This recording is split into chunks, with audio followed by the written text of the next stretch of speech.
जय श्री कृष्ण दोस्तों। आज हम बात करेंगे वेद माता गायत्री का प्रादुर्भाव कैसे हुआ। अनादि परमात्मा तत्व ब्रह्म से यह सब कुछ उत्पन्न हुआ। सृष्टि उत्पन्न करने का विचार उठते ही ब्रह्म में एक स्फुरना उत्पन्न हुई जिसका नाम है शक्ति। शक्ति के द्वारा दो प्रकार की सृष्टि उत्पन्न हुई, एक जड़ दूसरी चैतन्य।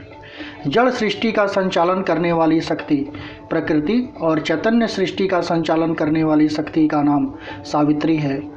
पुराणों में वर्णन मिलता है कि सृष्टि के आदिकाल में भगवान की नाभि में से कमल उत्पन्न हुआ। कमल के पुष्प में से ब्रह्मा हुए, ब्रह्मा से सावित्री हुई, सावित्री और ब्रह्मा के संयोग से चारों वेद उत्पन्न हुए। वेद से समस्त प्रकार के ज्ञानों का उद्भव हुआ।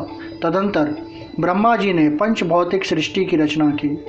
इस अलंकारिक गाथा का रहस्य यह है, निर्लिप्त निर्विकार निर्विकल्प परमात्म तत्व की नाभि में से, केंद्र भूमि में से, अंतःकरण में से कमल उत्पन्न हुआ और वह पुष्प की तरह खिल गया।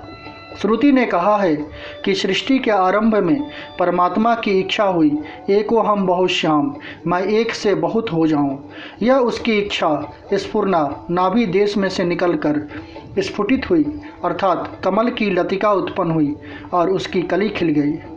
इस कमल पुष्प पर ब्रह्मा उत्पन्न होते हैं।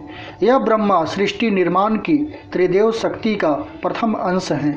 आगे चलकर यह त्रिदेवी शक्ति उत्पत्ति, स्थिति और नाश का कार्य करती हुई ब्रह्मा, विष्णु और महेश के रूप में दृष्टिगोचर होती है। आरंभ में कमल के पुष्प पर केवल ब्रह्मा जी ही प्रकट होते हैं, क्योंकि सर्वप्रथम उत्पन्न करने वाली शक्ति की आवश्यकता हुई। अब ब्रह्मा जी का कार्य आरंभ होता है। उन्होंने दो प्रकार की सृष्टि उत्पन्न की, एक चैतन्य दूसरी जड़। चैतन्य शक्ति के अंतर्गत सभी जीव आ जाते हैं जिनमें इच्छा, अनुभूति, अहम भावना पाई जाती है। चैतन्य की एक स्वतंत्र सृष्टि है जिसे विश्व का प्राणमय कोश कहते हैं।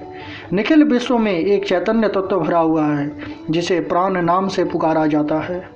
विचार, संकल्प, भाव इस प्राण तत्व के तीन वर्ग हैं और सत्य, रज, तम यह तीन इनके वर्ण हैं।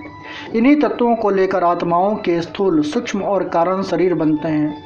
सभी प्रकार के प्राणी इसी प्राण तत्व में चैतन्यता एवं जीवन सत्ता प्राप्त करते हैं। दोस्तों, कल हम वापस से गायत्री के प्रादुर्भाव के बारे में बात करेंगे। जय श्री कृष्ण दोस्तों।